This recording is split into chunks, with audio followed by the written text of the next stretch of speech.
Assalamualaikum warahmatullahi wabarakatuh. Innal hamdalillah wassalatu wassalamu ala Rasulillah wa ala alihi wa ashabihi wa man tabi'ahu bi ihsanin ila yaumil qiyamah. Allahumma shalli ala Muhammad wa ala ali Muhammad kama shallaita ala Ibrahim wa ala ali Ibrahim fil alamina innaka Hamidum Majid. Alhamdulillah, ikhwati fillah, bapak-bapak, ibu-ibu, jamaah majelis taklim yang mudah-mudahan dirahmati oleh Allah Subhanahu wa taala.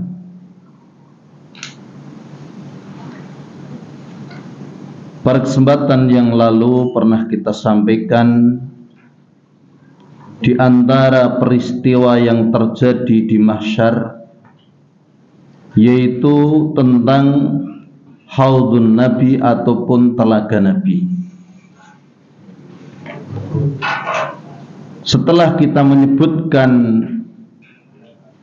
di antara sifat-sifat telaga Nabi sallallahu alaihi wasallam,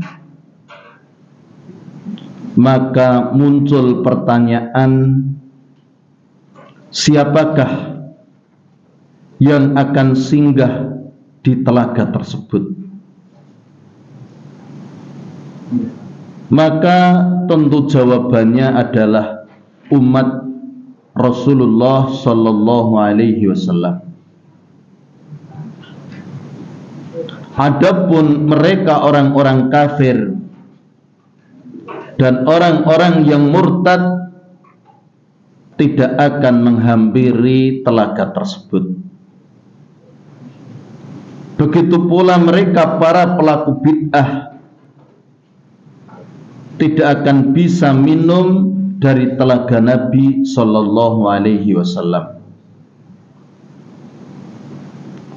Nabi sallallahu alaihi wasallam telah menyebutkan tentang siapa yang pertama kali mendatangi telaga beliau.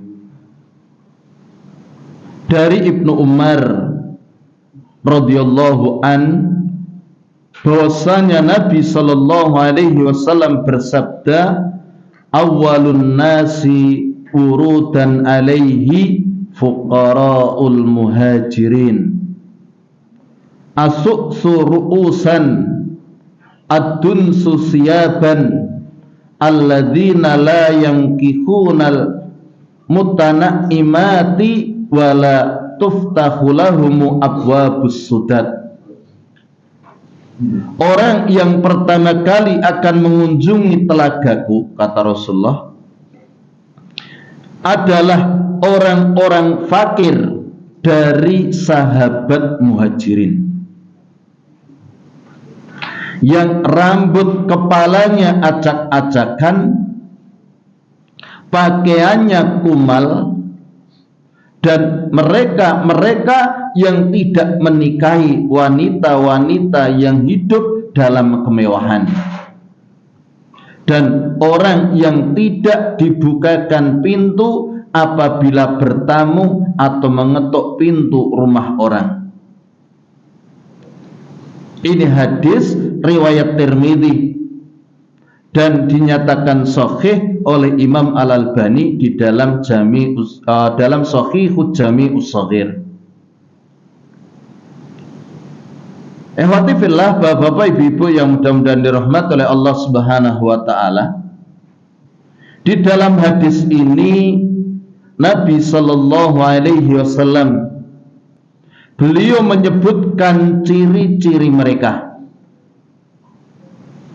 Yang pertama disebutkan adalah rambut mereka yang semrawut, pakaian mereka yang kumal, yang tidak menikah dengan wanita yang kaya, dan tidak dibukakan pintu ketika bertamu.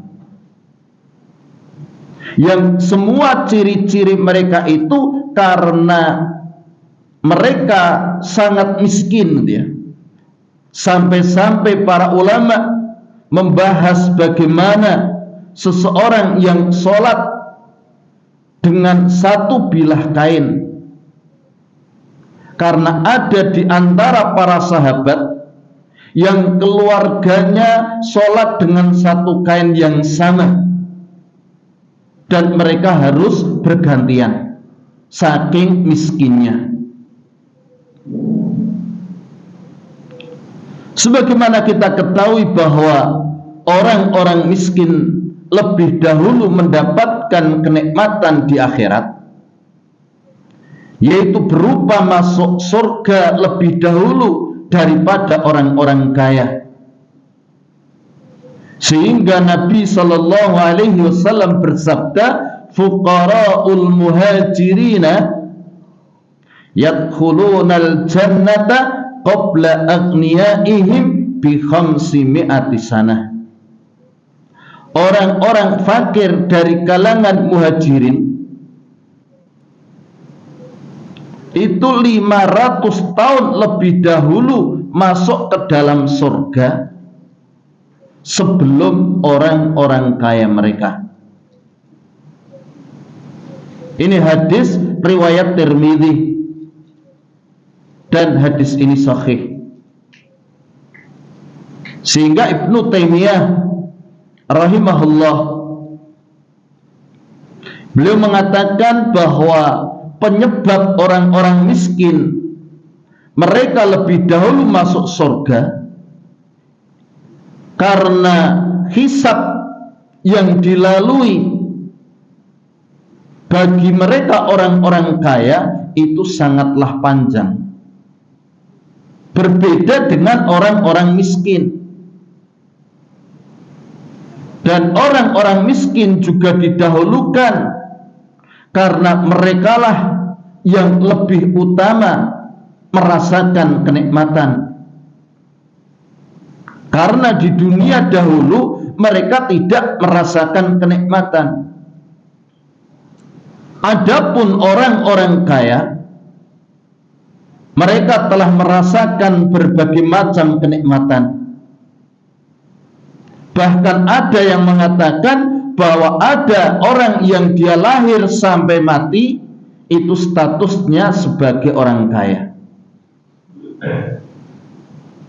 Akan tetapi kondisi tersebut, yaitu kondisi orang miskin lebih dahulu masuk surga dan merasakan kenikmatan, itu tidaklah serta-merta menjadikan orang-orang kaya menjadi terhina.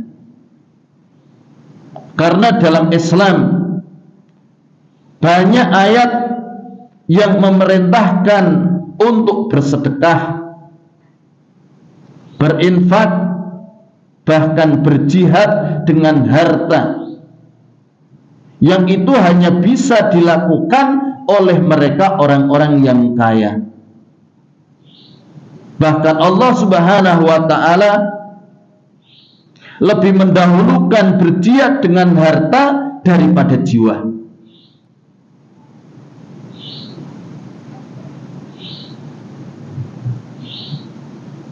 Dan tidak semua orang itu berkesempatan untuk berjihad dengan harta mereka. Hanya orang-orang yang memiliki harta, hanya orang-orang yang kaya yang mereka bisa berjihad dengan harta yang tentunya itu tidak dimiliki oleh mereka orang-orang yang miskin. Sehingga tidak boleh seseorang merendahkan orang kaya, karena terkadang dakwah tidak dapat berjalan kecuali dengan dua orang, yaitu orang yang berilmu dan orang yang berharta. Sebagaimana Nabi sallallahu alaihi wasallam, beliau menikahi seorang wanita janda kaya, yaitu Khadijah. yang kemudian harta yang dimiliki oleh Khadijah itu diserahkan kepada Nabi Sallallahu Alaihi Wasallam untuk digunakan di dalam berdakwah. Kemudian juga Allah Subhanahu wa taala mentakdirkan Nabi Sallallahu Alaihi Wasallam bersahabat dengan Abu Bakar As-Siddiq radhiyallahu an, seorang saudagar kaya raya. Beliaulah yang banyak membeli budak untuk dibebaskan,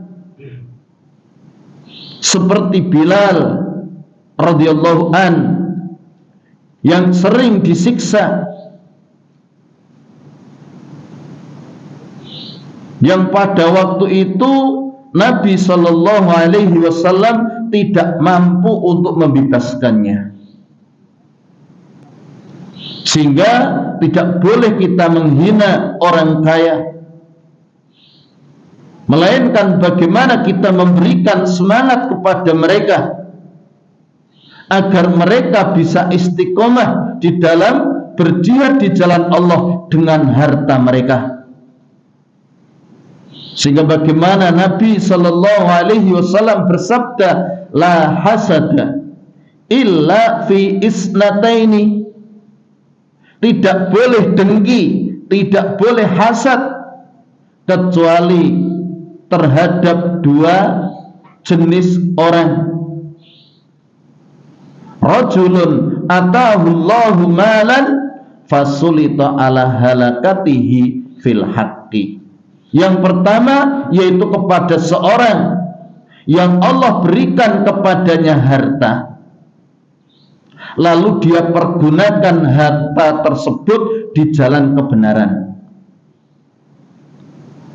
Wa rajulun atahullahul hikmata wa huwa yaqdi biha wa yuallimuha. Kemudian yang kedua yaitu kepada seseorang yang Allah berikan kepadanya ilmu, lalu dia mengamalkan dan mengajarkannya kepada orang lain. Ini hadis riwayat Bukhari. Ini menunjukkan bagaimana mereka orang-orang yang berharta memiliki keutamaan. Sampai di dalam riwayat yang lain Rasulullah juga bersabda, innamad dunya li arba'ati nafarin.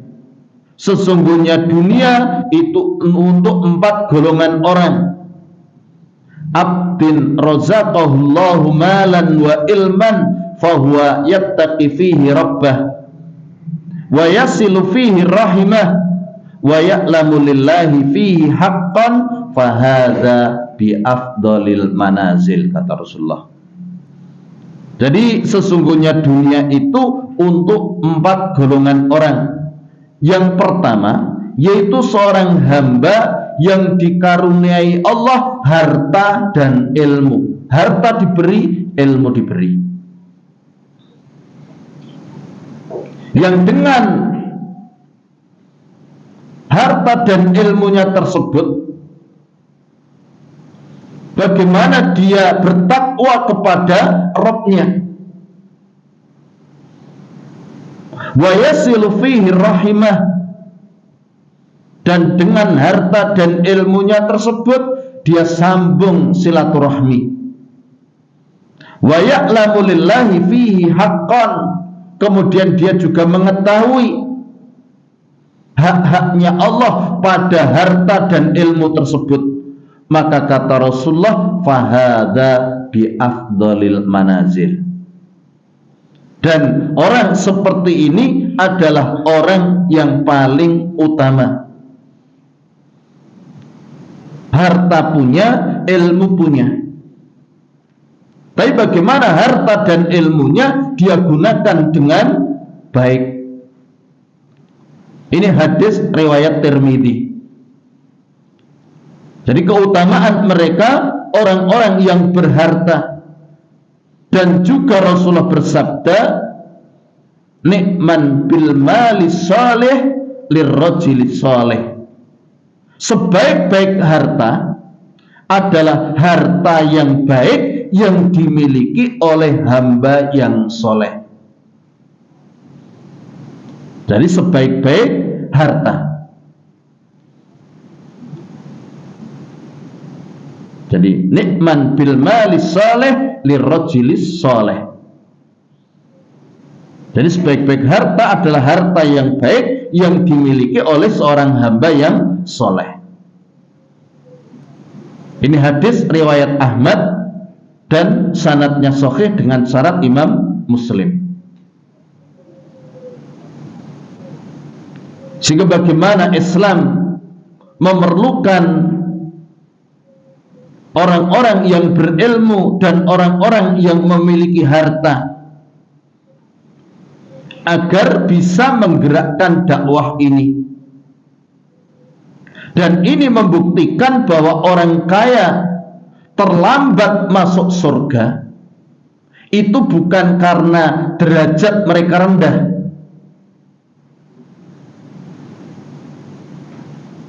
akan tetapi karena hisab bagi mereka sangatlah panjang. Bahkan Ibnu Taimiyah beliau mengatakan bahwa bisa jadi derajat orang kaya setelah dihisab menjadi lebih tinggi daripada orang miskin, meskipun dia terlambat masuk surga ataupun terlambat di telaga tadi. Adapun orang miskin, mereka lebih dulu masuk surga karena di dunia mereka kurang mendapatkan kenikmatan. Oleh karena itu, orang yang pertama minum dari telaga Nabi, mereka adalah orang-orang miskin dari kalangan muhajirin.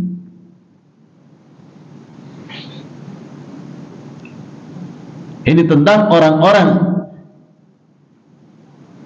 yang lebih dulu masuk ke dalam telaga ataupun yang minum dari telaga Nabi.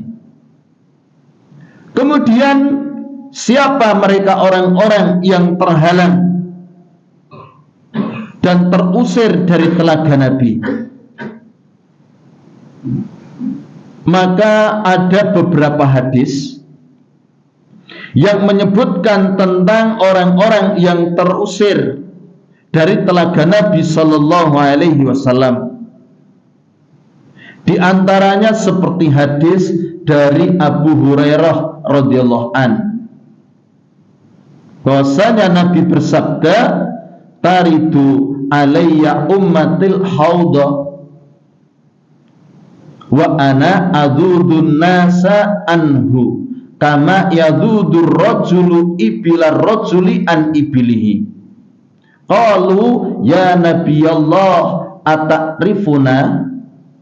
Qala na'am, lakum sima laisat li ahadin ghairikum, tariduna alayya ghurran muhajjalina min asharil wudu wala yusaddanna anni ta'ifatun minkum fala yasilun fa aqul ya rabbi haula'i min ashabi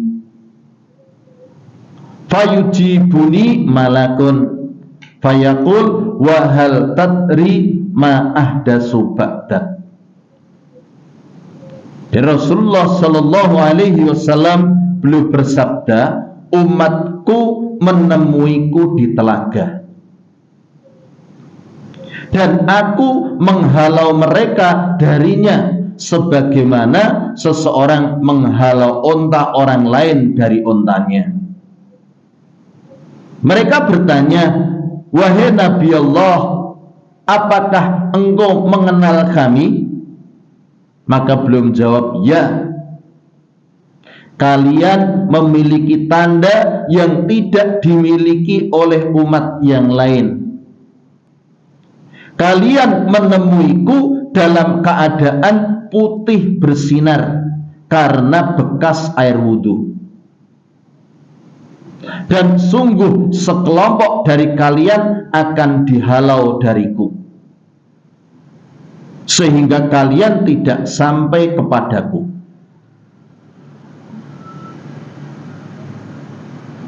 Kemudian aku pun berkata, kata Rasulullah, wahai Rabbku, mereka adalah para sahabatku.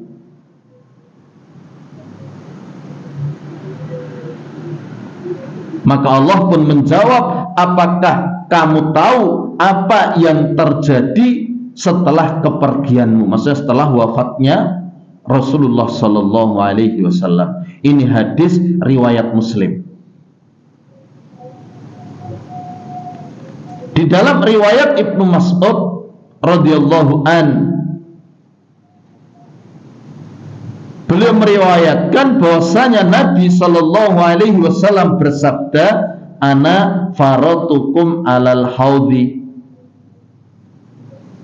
wala yurfa'anna ma'i rijalun minkum summa layuh tala junna duni fa'akul ya rabbi ashabi fayuqal innaka la tadri ma ahdasu ba'dak. Jadi kata Rasulullah, aku menanti kalian di telaga dan diperlihatkan bersamaku beberapa orang di antara kalian, kemudian dicabut dari pandanganku. Maka aku pun berkata, ya Rabbku, itu sahabatku. Maka ada suara, engkau tidak tahu yang mereka ada-adakan sepeninggalmu. Ini hadis riwayat Bukhari. Demikian pula riwayat Anas bin Malik radhiyallahu an, Nabi bersabda, la yaridanna alayyal haudha rijalun mimman sahabani hatta idza ra'aituhum wa rufi'u ilayya uhtuliju duni fala aqulanna ay rabbi usayhabi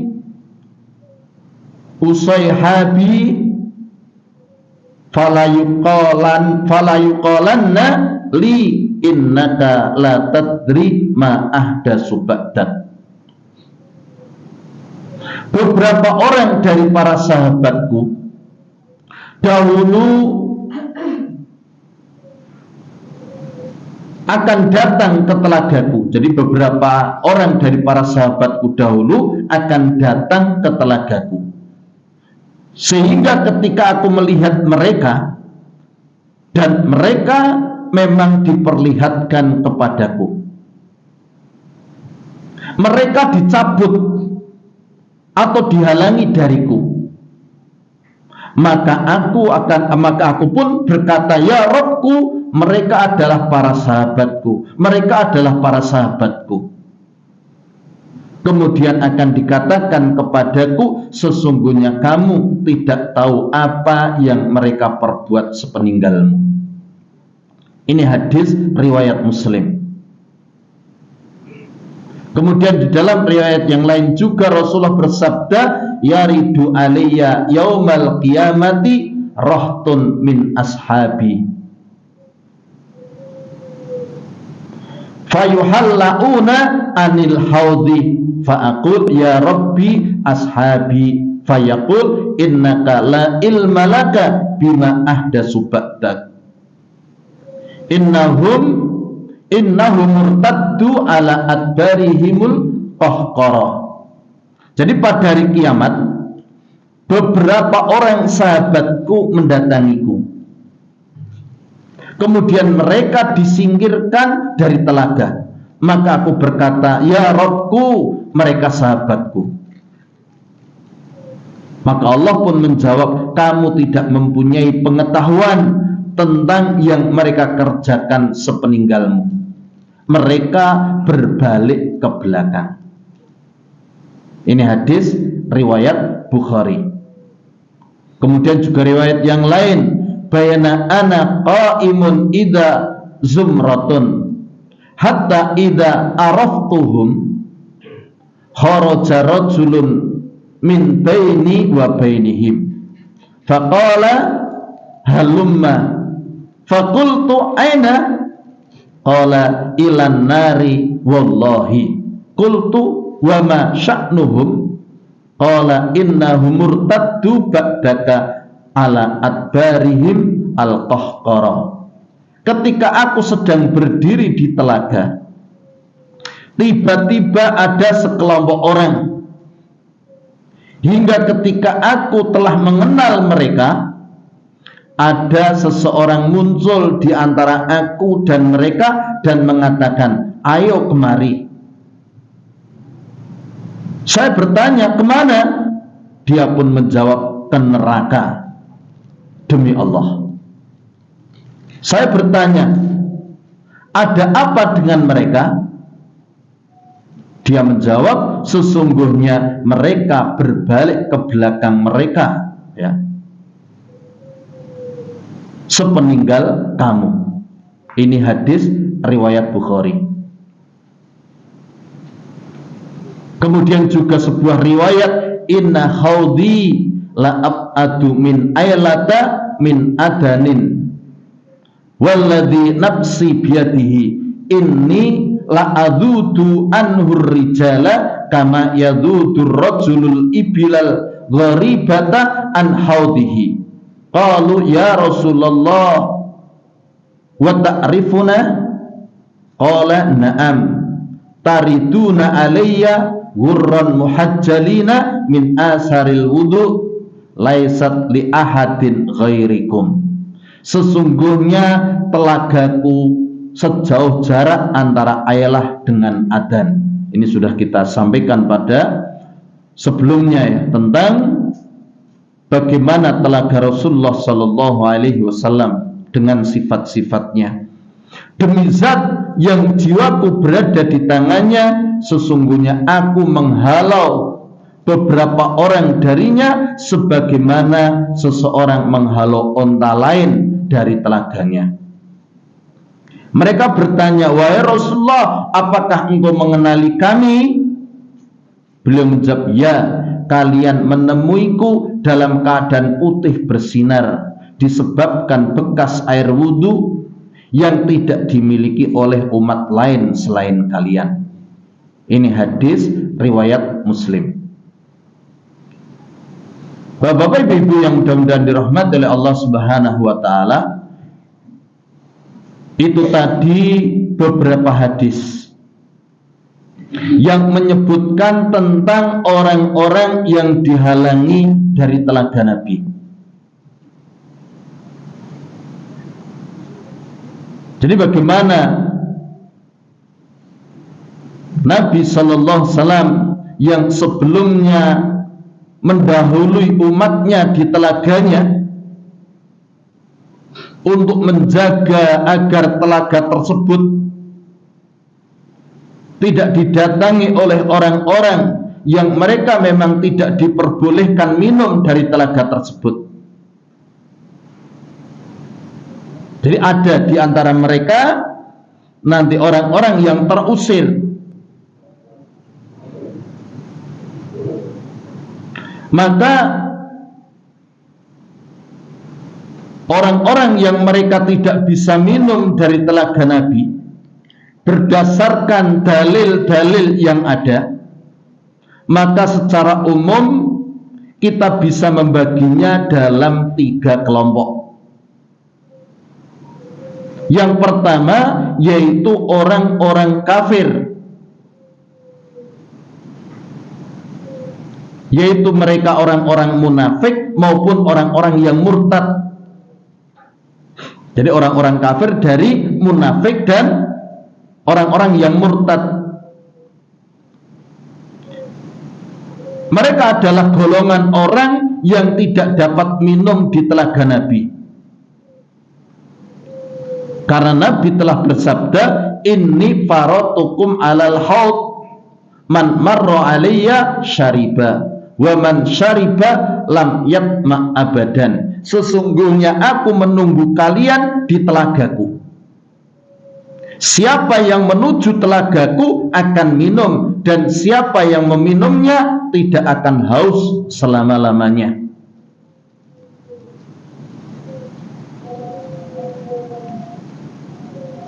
Sehingga bagaimana mereka orang-orang kafir yang mereka akan masuk ke dalam neraka, mereka pasti kehausan karena mereka tidak minum dari telaga Nabi.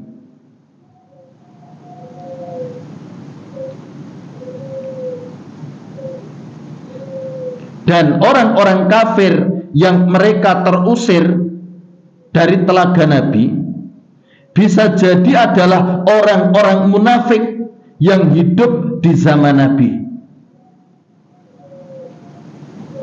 Karena orang-orang munafik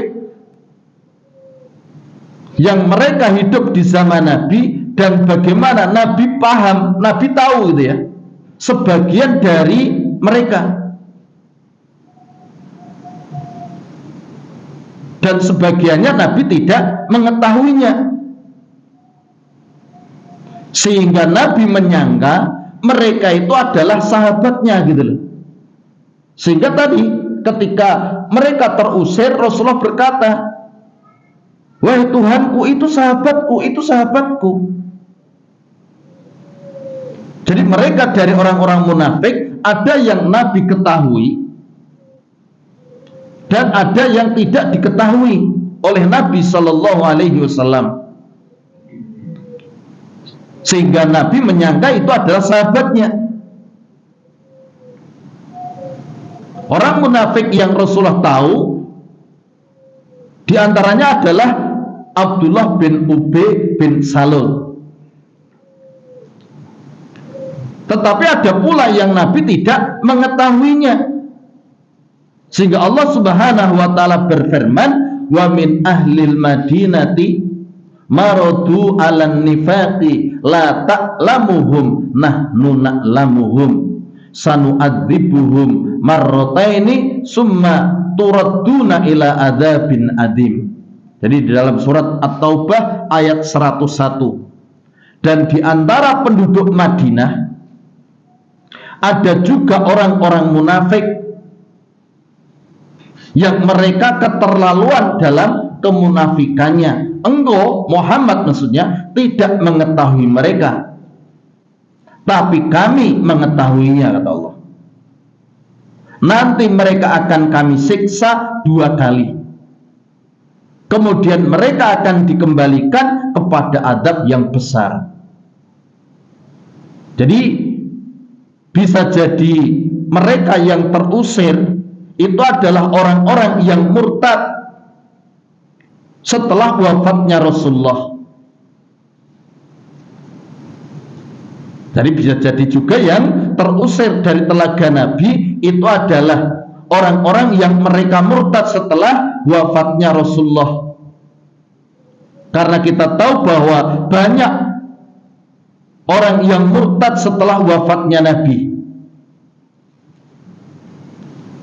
Sehingga bagaimana Abu Bakar radhiyallahu an setelah wafatnya Rasulullah memerangi mereka, dia memerangi orang-orang yang murtad tersebut, terutama orang yang baru masuk Islam dari kalangan orang-orang Arab Badui. Di antara mereka ada yang tidak mau membayar zakat. Mereka mengingkari wajibnya zakat. Sehingga bagaimana Abu Bakar, beliau memerangi Musailamah al-Kadzdzab yang dia mengaku sebagai nabi, kemudian juga memerangi para pengikutnya. Artinya dari sini kita paham bahwa ada orang-orang yang mereka murtad setelah wafatnya Nabi Shallallahu Alaihi Wasallam, dan diantaranya ada yang dikenal oleh Nabi, dan mereka juga mengenal Nabi. Sehingga tidak heran kalau Nabi mengatakan mereka adalah sahabatku, mereka adalah sahabatku, wahai Tuhanku. Tetapi kemudian dikatakan kamu tidak mengetahui apa yang mereka lakukan setelahmu. Mereka orang-orang yang murtad ya setelah wafatmu, setelah kematianmu. Sehingga ketika kita melihat dari lafal-lafal yang datang mengenai orang-orang yang dihalangi dari telaga Nabi, ada beberapa lafal yang Nabi sebutkan, ar-rahtu, aswaihabi, rijalun, zumratun, itu kata-kata yang ada di dalam hadis-hadis yang menjelaskan tentang orang-orang yang terhalangi dari telaga tadi. Yang lafaz-lafaz tersebut menunjukkan bahwa mereka itu hanya sedikit. Rohtun itu bilangan yang jumlahnya tidak banyak, di bawah 10. Artinya bagaimana dari orang-orang yang diketahui oleh Nabi, yang Rasulullah katakan itu sahabatku, tetapi itu tidak banyak gitu. Jadi Nabi SAW kenal orang-orang tersebut dari orang-orang yang diusir tadi dari telaga beliau. Jadi sekali lagi jumlahnya sedikit.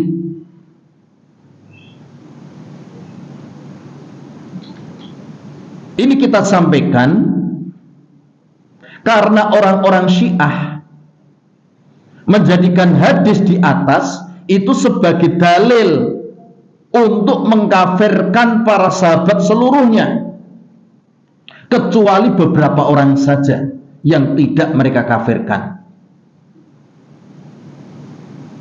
Jadi hanya sedikit yang tidak dikafirkan oleh orang-orang Syiah. Artinya bagaimana sahabat-sahabat Rasulullah terusir dari telaga gitu loh.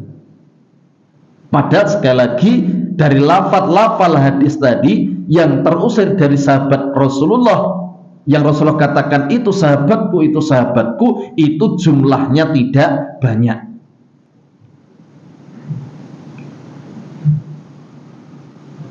Ini untuk membantah mereka orang Syiah yang mengkafirkan hampir seluruh sahabat kecuali beberapa gelintir.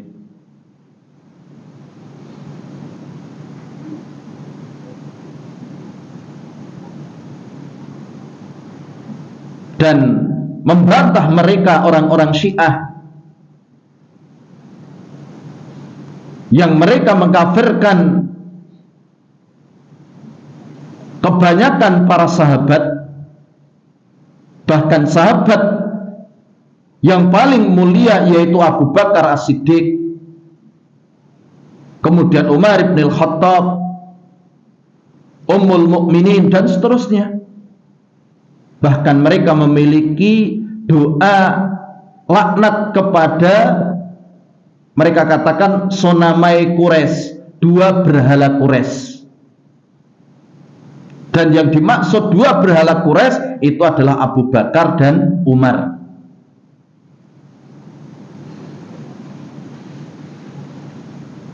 Jadi ini orang-orang Syiah.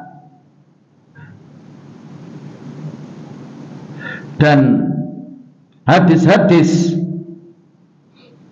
yang membicarakan tentang telaga Nabi ini adalah hadis mutawatir yang diriwayatkan oleh para sahabat.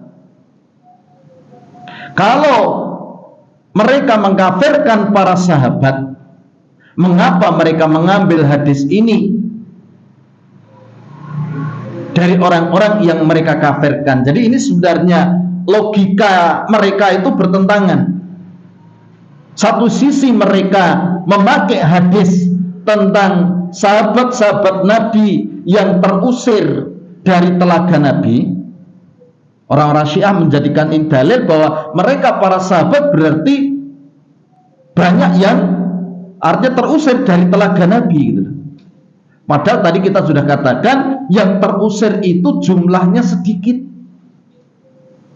Jumlahnya sedikit. Kenapa mereka mengambil hadis-hadis tentang ini? Padahal hadis ini juga diriwayatkan oleh para sahabat yang mereka kafirkan gitu loh. Ini bantahan kepada mereka orang-orang Syiah. Kemudian lafal dari hadis tentang telaga itu berbeda-beda. Sebagian hadis mengatakan bahwa yang terhalangi itu hanya sebagian saja, artinya jumlah kecil tadi.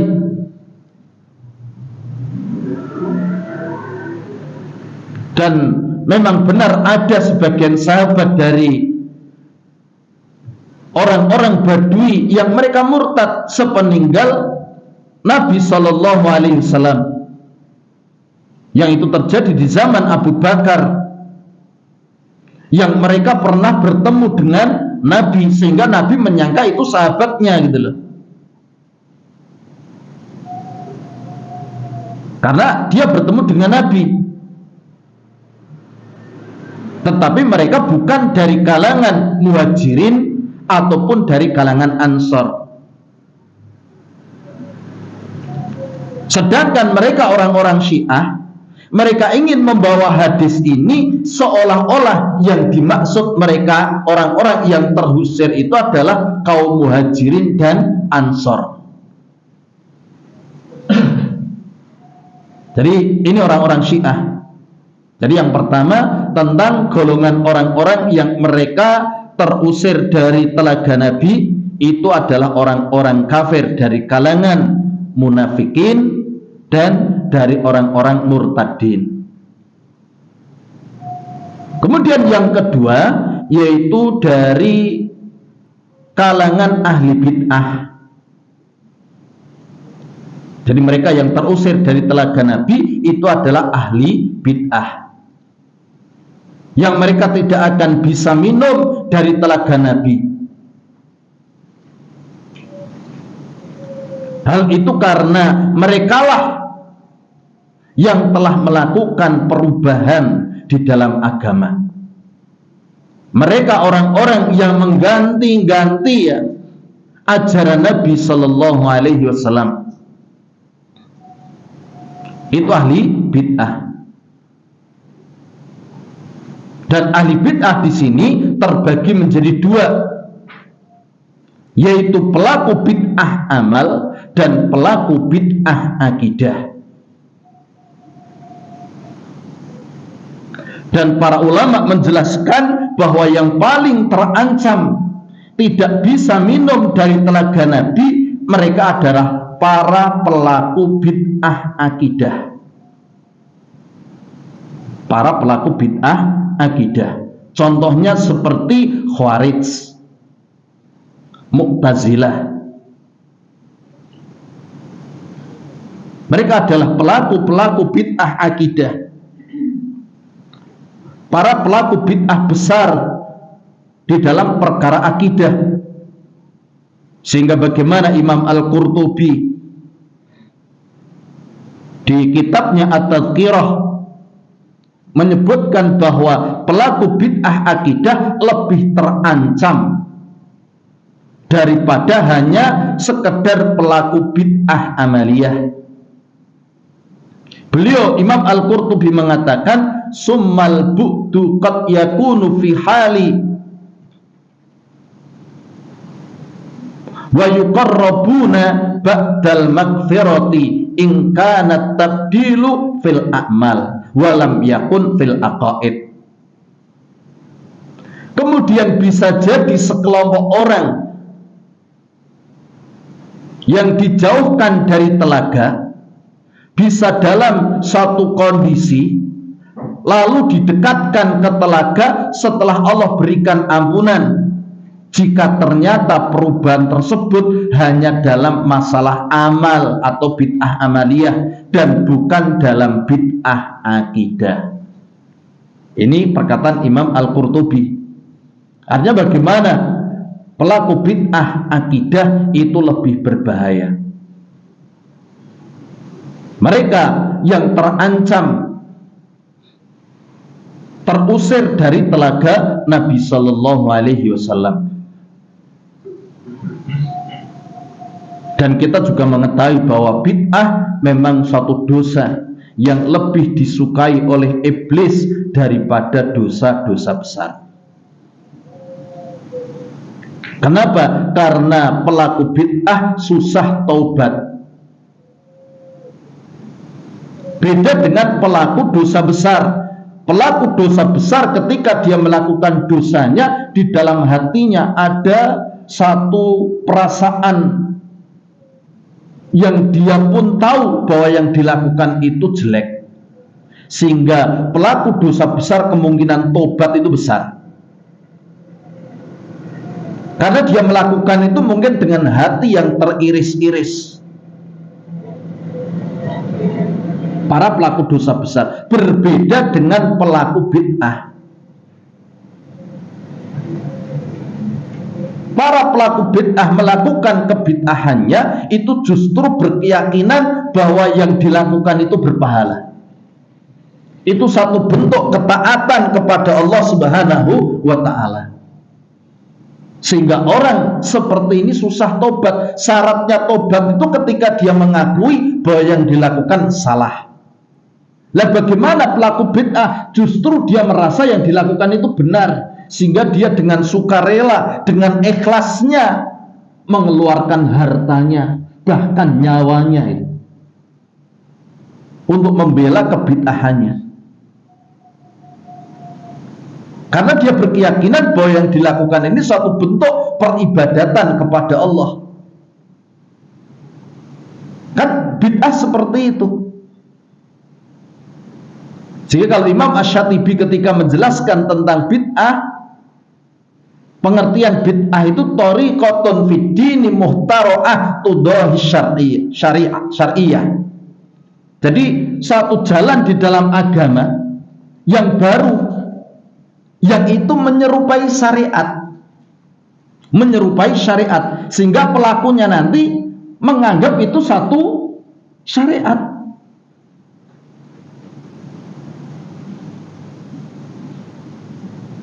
Tetapi itu tidak ada tuntunan dari Nabi Sallallahu Alaihi Wasallam. Nah, ini tentang masalah ahlul bid'ah. Bagaimana mereka golongan yang terancam terusir dari telaga Nabi, tidak bisa minum dari airnya. Ini yang bisa kita sampaikan. Kemudian yang ketiga, yaitu orang-orang yang zalim secara berlebihan. Orang-orang yang zalim secara berlebihan. Mungkin nanti butuh penjelasan sedikit tentang mereka, orang-orang yang terusir dari telaga Nabi, dari kalangan orang-orang yang zalim, ya, orang-orang yang mereka berlebihan di dalam kedzaliman. Siapa mereka? Ya, mudah-mudahan kita bisa lanjutkan pada kesempatan yang akan datang. Ini yang bisa kita sampaikan. Kalau ada salah khilafnya, saya istighfar kepada Allah, mohon maaf. Aqulu qouli hadza wastaghfirullah li wa lakum wa lisairil muslimina min kulli dzambin innahu huwal ghafurur rahim. Mari kita tutup majelis kita dengan doa kafaratul majelis. Subhanaka Allahumma wa bihamdika asyhadu an la ilaha illa anta astaghfiruka wa atubu ilaik. Wassalamualaikum warahmatullahi wabarakatuh.